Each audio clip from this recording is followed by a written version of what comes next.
What is happening? Welcome to the Plus Pitch Podcast, more pitching podcast from pitcherlist.com. My name is Nick Pollack. Today is April 22nd, and yes, we are going to talk about baseball. You can watch this live on YouTube, on PitcherList, on playback.tv/PitcherList in the mornings when I do them. And if you watch live today, you'll see that I was live way earlier than I realized that I was, which is pretty awesome. But what is awesome is Max Meyer. Oh my gosh, Masterpiece Theater, as he went 6 innings, 0 runs, 5 hits, 0 walks, 14 strikeouts? Yes, 14 strikeouts and 18 outs for Max Meyer, 92 pitches. He went 24 whiffs with a 49% CSW. I don't think I've ever seen a 50% CSW guy. There have been a lot that have hinted over the years. We had a 48% earlier this year. I believe it was from I think it was Max Fried who might have done it. But maybe it was, I can't remember who it was, but this was 49. This is the top of the year. Oh my gosh. How did he do this? Well, his slider and his four-seamer, yes, they were up 2 to 3 ticks from last year. So we got 90, 91 on the slider, 95 on the fastballs. Love to see that. But boy, that slider, 16 for 40 whiffs on it. His changeup at a 53% CSWs. He threw this against lefties with 84% strikes, 39% usage to left-handed batters. The fastballs had over 80% strikes on their own. This is what happened here. The slider was just thrown a ton, about 40% usage, if not 45%. Obviously effective. The fastballs and the changeup were just in the zone constantly. The sweeper came in and earned strikes. I mean, he was just in the zone, but they didn't know what was going to be there, and they kept missing on the slider because the slider is filthy. I mean, it's that easy. Just throw tons of strikes and have a filthy slider, and you're great. Have also a really good changeup that is added this year. I don't know if this is always going to be what we see from Max Meyer. Obviously not the 14 strikeouts. I mean, also against the Reds here, it's kind of easier to deal with them. But what's wonderful about this is that Max Meyer is in a groove. He has the command that we saw at times last year that we felt really good about, but it was, hey, you only have a slider, nothing else. Now he has a supporting cast. That changeup is a much different pitch from last year. That fastball's harder. The slider's even better. The sweeper's helping too. This is the Max Meyer I was hoping to see. He's not always going to have this lovely matchup of facing the Reds outside of Cincy. But yeah, you get it now. You get it. And that one downturn he had of 94 and that 88 mile per hour slider that was akin to last year, that's 2 starts removed from that now. He's back. And it's wonderful. Oh, gosh, it's so good. Hunter Brown also, by the way, he has the higher velocity. And fine, you got it. You're going to be moved up until like 25 or something next week. Higher, all right? Because, yeah, you're throwing 97, 98. And you've done it for a bit now. And I didn't really think it would be there. And throwing 97, 98 with 19 agents of vert on the four-seamer, I get it. That's your hero pitch. No, I don't like that you don't have many secondaries or you don't have very excellent ones, but you have enough variety. The sinker's working well too. Fine, I get it. I still feel weird that there isn't a really good secondary. I also don't truly buy that he's going to be 97, 98 all year, but I get it. I have to do this. I have to do it. You're killing it. Tyler McGill is also killing it. Oh my gosh. 5.1 innings of 0 runs, 1 hit, 4 walks. Okay, so far not that great. But 10 strikeouts, oh my gosh, against the Phillies. You want to know what was so weird about this? To go 4 walks and 10 Ks, you have to think about that for a second. Because that means you don't have many balls in play. Just 1 hit, right? You have 10 strikeouts and 5.1 innings. That is 10 in 16 outs, or strikeouts. You have 4 walks in there too. My gosh, that is so few balls in play total. And it's because the Phillies were either chasing out of the zone or just letting these called strikes happen in the zone. And then if it was a strike, and if they did swing, they often whiffed. It was weird. Once again, every start with Tyler McGill is always a little weirder. The sinker and the slider only had 50% strikes. Actually, I take that back. It was like 46 and 47% strikes. So the four-seamer was in the zone a lot, and they kind of just let it go. It was like 15 called strikes or something like that. It was something wild. I guess they were just trying to be passive as much as possible against McGill. And honestly, it kind of worked. I mean, 92 pitches to not get through 6 with 4 walks is there, but you have to make contact at some point. And I will say also McGill was so efficient in two strike counts. The put away rate is super high. And that is something you should be aware of in these big 10 strikeout games, right? Especially for a guy with 4 walks. You need to be really efficient in those 2 strike counts. And obviously Tyler McGill was in this one. So keep that in mind, that this should not be the kind of line you expect when McGill isn't throwing as many strikes. That said, of course, he's doing something clearly effective. He's throwing generally middle high with the 4-seamer. Slider was down. It wasn't as good as the slider that we've seen from Tyler McGill. But yeah, we just keep going. It was a weird game. Weird one. Also, Walker Buehler, I know you guys are going to be so upset. I always do the list on Mondays, and I'm always so curious who are the ones you're going to be most upset about. We're actually going to talk about one of them later. But Walker Buehler, I think a lot of people wanted me to throw him higher up than I did. 7 innings, 1 earned run, 4 hits, 3 walks, and 9 strikeouts. I had this game before I did the list. It was the 11 o'clock game that ruins all of us. It messed me up in Tout Wars. Yay, thank you so much. I totally forgot to change the lineup in time. Anyway, Buehler went against the White Sox, though, and he got the win. And yes, this was a better game. The sweeper command was much better. I can make out his game plan finally of like, you're trying to go cutters away a little bit more. You're trying to get that curveball and changeup down. I get it. That's what you should be doing. But the fastball is still just weird. It's 93-94, which isn't inherently bad, but it is for Walker Buehler. But he does have a very low attack angle. It's good in that it's 1.5, 1.6 height adjusted VAA. That means if Walker Buehler actually goes high 4-seamers with like a 60% high lock, high Luis L. Ortiz, you can do that. You can actually have success with it. He just doesn't. He doesn't really do that effectively. And it drives me up the wall. If he can actually have this Blake Snell blueprint going, Walker Buehler works super well. The best thing really in this one I liked was sweepers down and away to right-handers. I think he's got that one down, and that's cool. So I'm fine with Walker Buehler right now. I don't think he's going to be a 9 strikeout guy. I don't think he's going to be a strikeout inning guy unless that sweeper sticks around as it does, that the 4-seamer actually goes upstairs. He gets the Guardians next. I think we're going for it, and we're hoping that he just keeps progressing forward. Spencer Schwellenbach against the Cardinals. He's not ace is going to ace yet. We want it in 7 innings of 200 runs, 8 hits, 0 walks, 5 Ks. I don't think we're going to really see it until we get the slider getting whiffs again.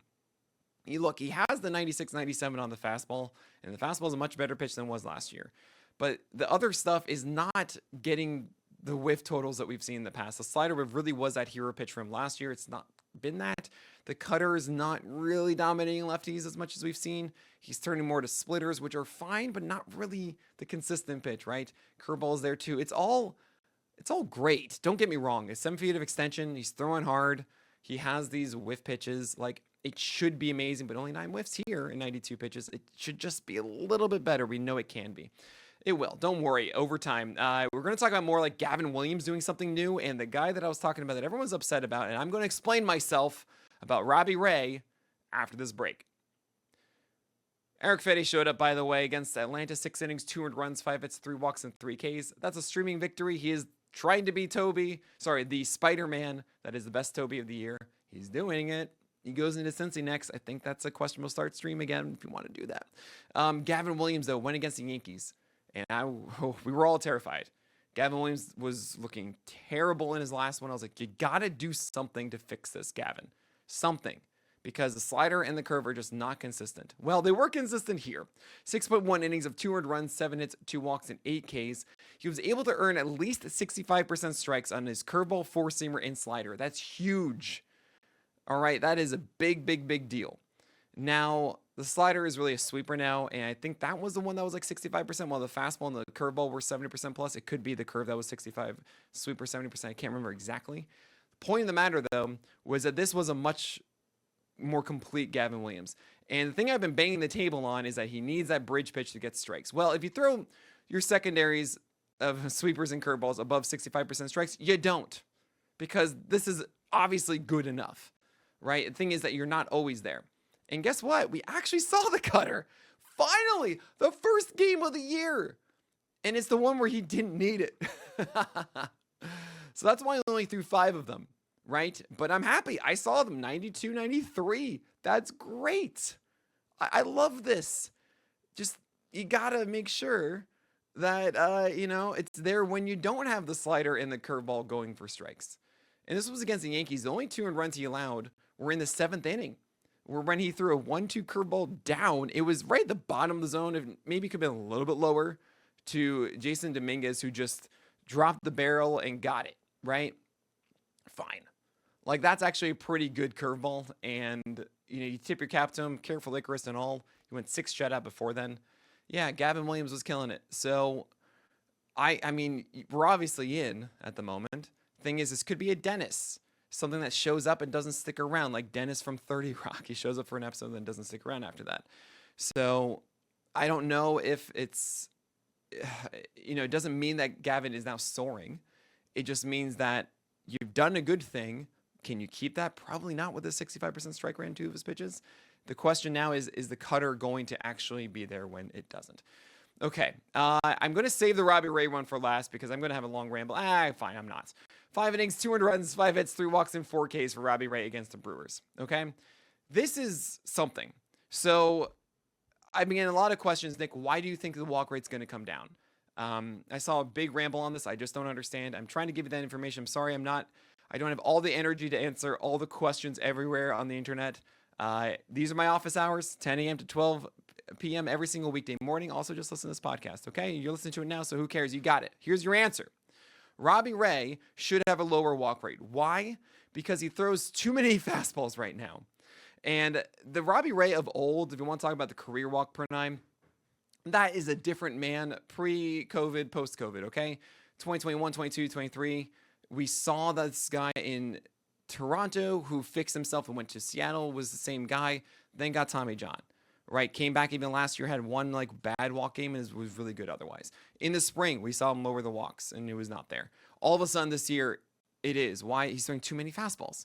Like this game, the first 40 pitches, Justin Paradis and I were talking about it. He threw 3 non-four-seamers. What are you doing? Why are you doing that? And I know the four-seamer is still actually a very good pitch. This wasn't a terrible outing. 5 innings, 2 earned runs, 5 hits, 3 walks, 4 Ks. It's like, where are the strikeouts? Where are the walks? Fine. But the only thing you're upset about is it's a 1.6 whip. And you didn't go long enough to get a win. Fine, I get it. But that's a 2 ERA in 5 innings for a guy who's having such a terrible down year, right? And really, if you look at the outings one by one, he's not like this. He's not just blowing up on you. He is not doing these things where it's like, oh, he was against the Marlins and he was so terrible or something like that.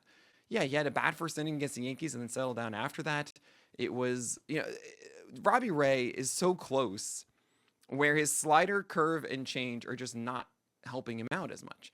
The slider at times is actually really good and he just doesn't use it enough. Same thing with the changeup. He actually had a 50% CSW in this when we finally threw it later in this game. But he's holding it back. I don't understand. The curve has just completely disappeared, which I don't get because it's been a very effective pitch for him.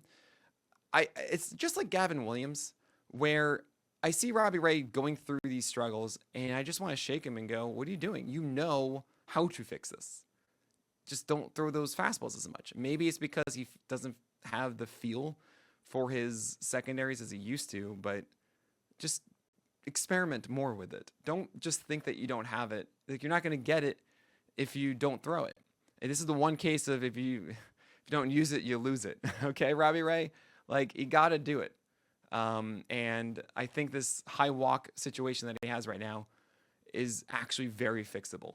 So yeah, you can just look at the numbers of oh, he has a high walk rate, so he's always going to have a high walk rate kind of thing. Or you can sit there and be like, well, Gavin Williams has always had high walks, but he just won 6.1 innings of 2 walks. And wait, that's okay. Yeah, it is.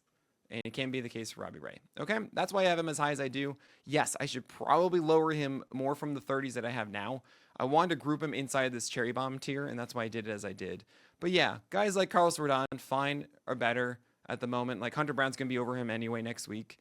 But once he gets to those 40s, I don't think he should be in that purgatory tier of Gallen and Castillo and Nola. Those are the ones that are going down. I don't have fixes for them.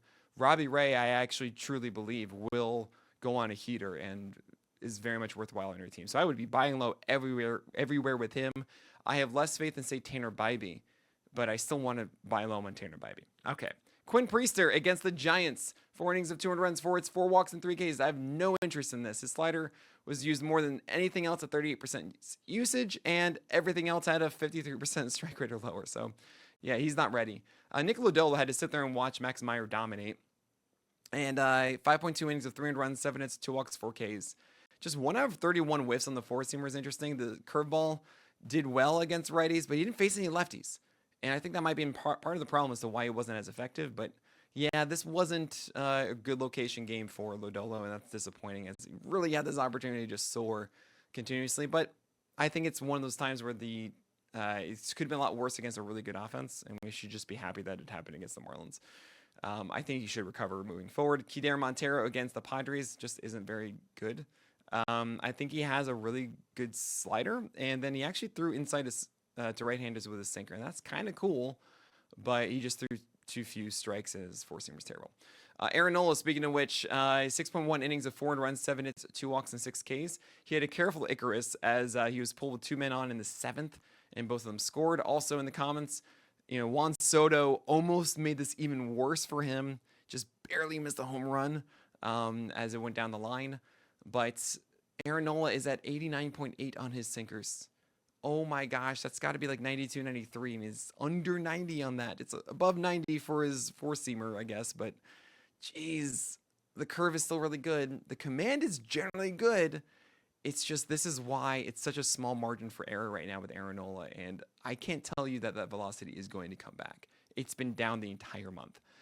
Jonathan Cannon against the Red Sox, 6 innings, 4 runs, 6 hits, 4 walks, and 4 strikeouts. Yeah, you don't want to go with Jonathan Cannon.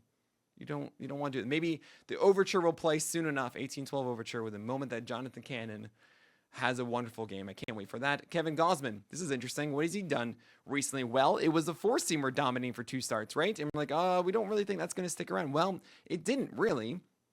It was a called strike pitch as opposed to that whiff pitch. But he threw 44% CSW sliders without damage. And the splitter actually came back, 8 for 35 whiffs, but a 46% strike rate. So let's review. High CSW sliders, that's good, without damage. Good whiffs on the four-seamer. High called strike rate on the four-seamer. However, splitters had a 46% strike rate. Four-seamers didn't get whiffs. Splitter with 8 whiffs, that's good. And you have 6 innings, 400 runs, 6 hits, 3 walks, 6 Ks from Kevin Gausman. This is kind of like the purgatory in last year with him. So I don't know. I think you're just going to keep going with Gausman. But yeah, it's all just kind of like this gobbledygook of not being what made him so good before. And I don't want to deal with it. I'm selling high. Clark Schmidt against the Guardians threw 4 innings of 500 runs, 7 hits, 3 walks, and 7 strikeouts. He's had 80 pitches, 33% CSW, but he had to deal with a ton of lefties. And I think that's part of the problem, as Schmidt's always been better against righties. He threw a ton of cutters and just threw a lot over the plate. It wasn't as precise as he normally is. Keep in mind, Schmidt, always good at righties, figured out lefties to not be terrible against them. And that doesn't mean that he can only go against lefties and dominate them, right? Which makes sense. Schmidt has always been in that question mark of gray area. Is it Holly? Is he a Toby? Remember, even in the preseason, should I put him at like 50 with the Hollies or should I put him at like the 70s with the Tobys? And I think he's in the Toby tier right now, and you shouldn't really hold on tight in your 12-teamers. I don't feel like you need to. You're not going to be missing out on the big thing of the year. 15-teamers, you have to. But 12s, I don't think you do. And Randy Vasquez against the Tigers, 2 innings of 6 runs. Yeah, because it's Randy Vasquez. How am I supposed to butter my bread with this with 1 strikeout? You know this. I did also see a comment yesterday about, during our YouTube live stream of the On the Corner, about how in 12-teamers, let's say you have 8 to 9 starters per team. That's 96 starters rostered, right? Yes and no. One, streamers are outside the top 96 a lot. So you generally want one of those roster spots. Let's just say it's 8 because it generally is 8. It's not like 10. I'm ridiculous and I do 10, but most teams don't do more than that. They either go after relievers or hitters for those bench spots instead. Maybe they want 3 relievers, etc. Generally, you're going to see 8. Okay? So then it's really 7 that are like consistently rostered. So 7 times 12 would be 84. No, 86, 84. I got it the first time. And of those 84, there are a lot of times that guys are rostered and held outside of my top 84. A lot of those bigger names like Jose Barrios is still going to be rostered. I mean, just look at rostership on Yahoo free agents. You'll see 40%, all these guys that are not rostered in my leagues, but and so on. They are in yours. So then you have the streaming options. on top of that, right? What I'm getting at is really gets down to like my 70 are the ones that are really rostered inside of your leagues. And that's how you can actually get the ones that are inside my top 70 a lot. Because sometimes my top 70 has like Jordan Hicks that is 13% rostered or so. You have Landon Roop, who's still somehow 19% rostered. That's the whole mentality of the list. I just want to address that because I saw that interesting comment. But that's it for today. So my name is Nick Pollack, and may your BABIPs be low and your strikeouts high.